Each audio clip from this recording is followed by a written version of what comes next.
Hey, this is Tank and Trucker here, doing a match in the good old T-30. If you've been playing World of Tanks for any length of time, you'll might remember when this at first was a Tier 10 heavy tank. Then about a year and a half, 2 years after World of Tanks been running, they switched this to a tank destroyer. Nerfed it a little bit with the hit points and the speed of the tank. And but that's about all they really messed with, was just remove some of the hit points to bump it down to a tier 9 and nerf the engine so it didn't have quite the oomph behind it. But otherwise, it's actually still a very fun tank destroyer now to play. I enjoy it. I've got a lot of tanks in my son was in this match with me. He's right there in the 1390. But I try and play my tanks as much as possible, as many as I have. I've got like 300 and I think 20 or 330 in my garage now. So sometimes, like my KV5, I hadn't played that for 2 years. I actually pulled that out of the garage and played it for the first time in 2 years the other day. I actually had a really good match in it too. So, but anyways, I try and play the spot over here. It used to have a nice hill right there where you could just get hauled down, and the only thing the enemy could shoot at was your turret.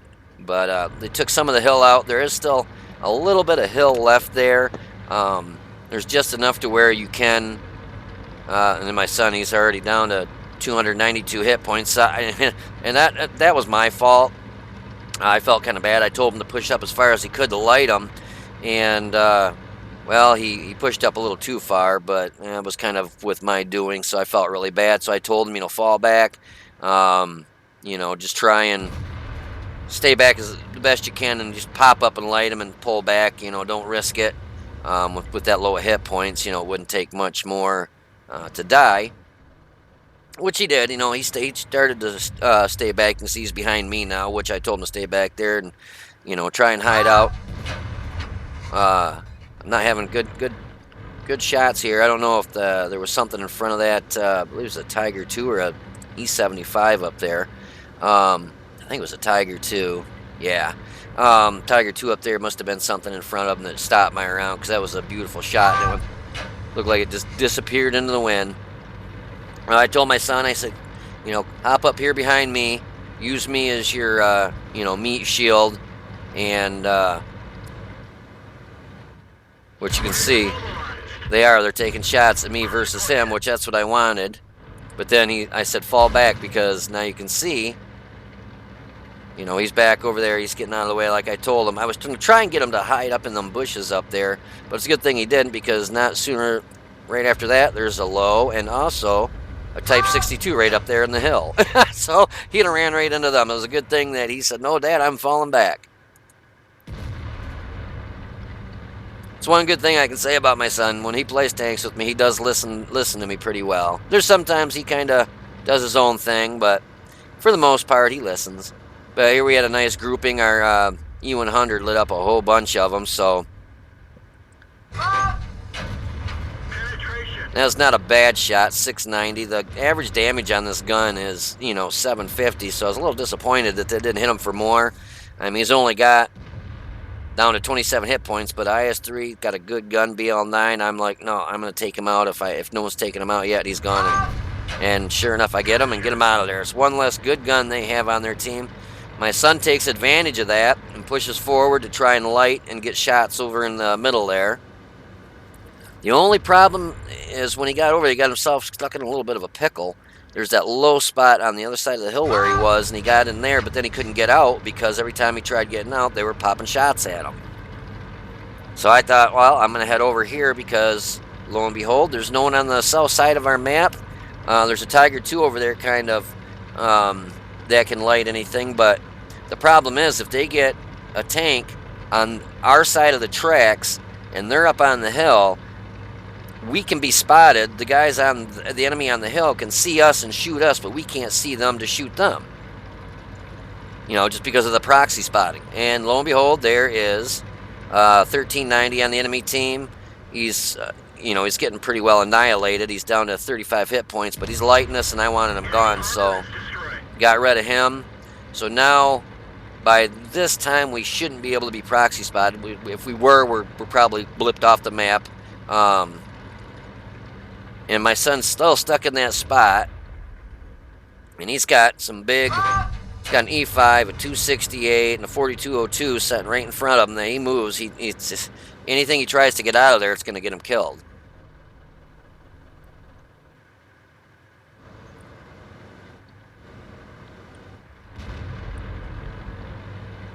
So I thought, well, you know, I'm going to try and push up here and get him out of there.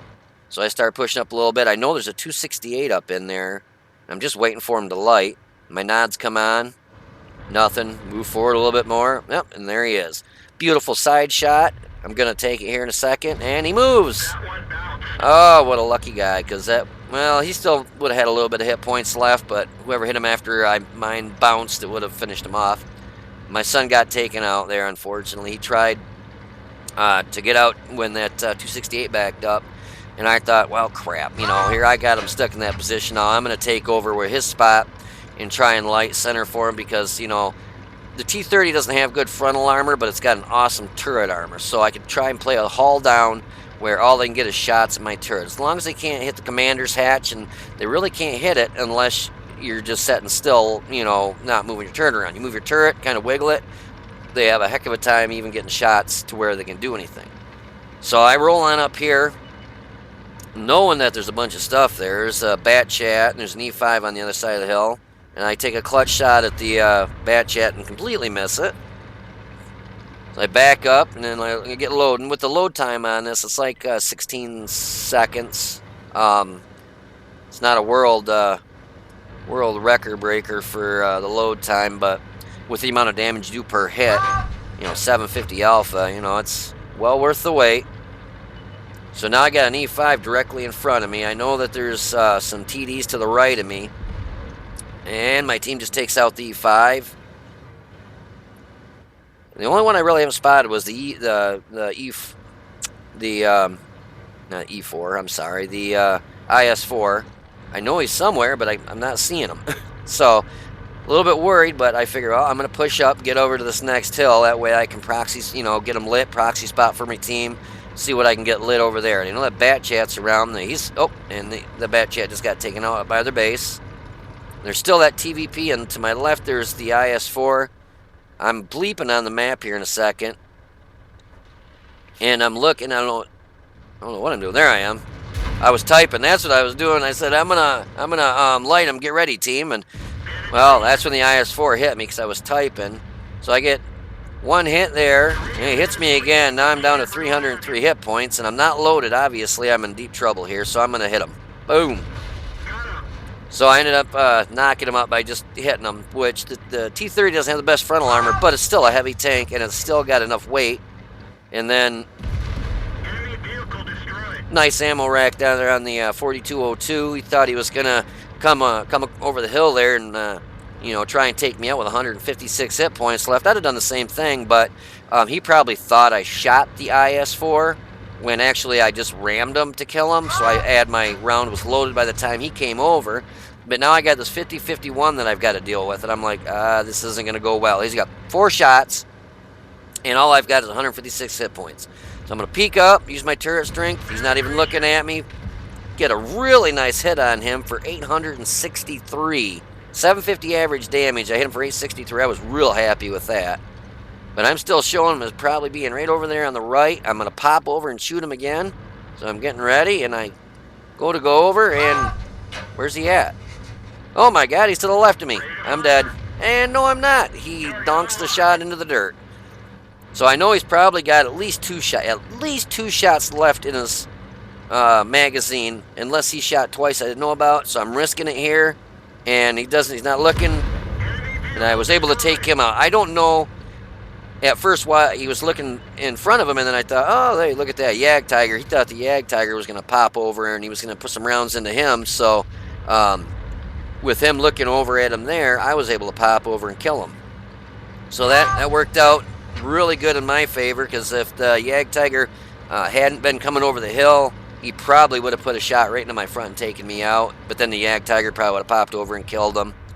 But all they got left now is Action X, and he's playing the tracks, and he was actually doing a pretty good job. Well, I thought I had a beautiful shot here, and I thought, oh, see you later, alligator. Well, I hit one of the railroad tracks, or the cars. But the Eggzilla takes him out, and we ended up winning this match.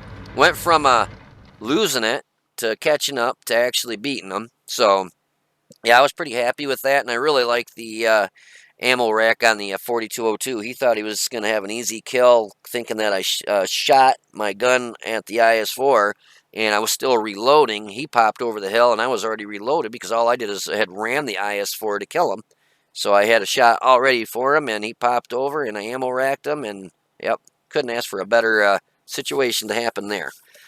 Anyways, this was just a replay in my T-30. Fun tank to play. It's got a wicked gun. You don't even need to shoot premium ammo with this unless you come up like frontal of a Moss or something, you know, E100. But for the most part, it's got like 276 pen for the standard round, 300 and something for the APCR, your gold round. So yeah, the gun on this is just wicked. But yeah, if you don't have it, definitely get it. It's very, very well worth it. Anyways, this is Tank and Trucker. I hope you enjoyed the replay of my T-30 match, and I will see you on the battlefield.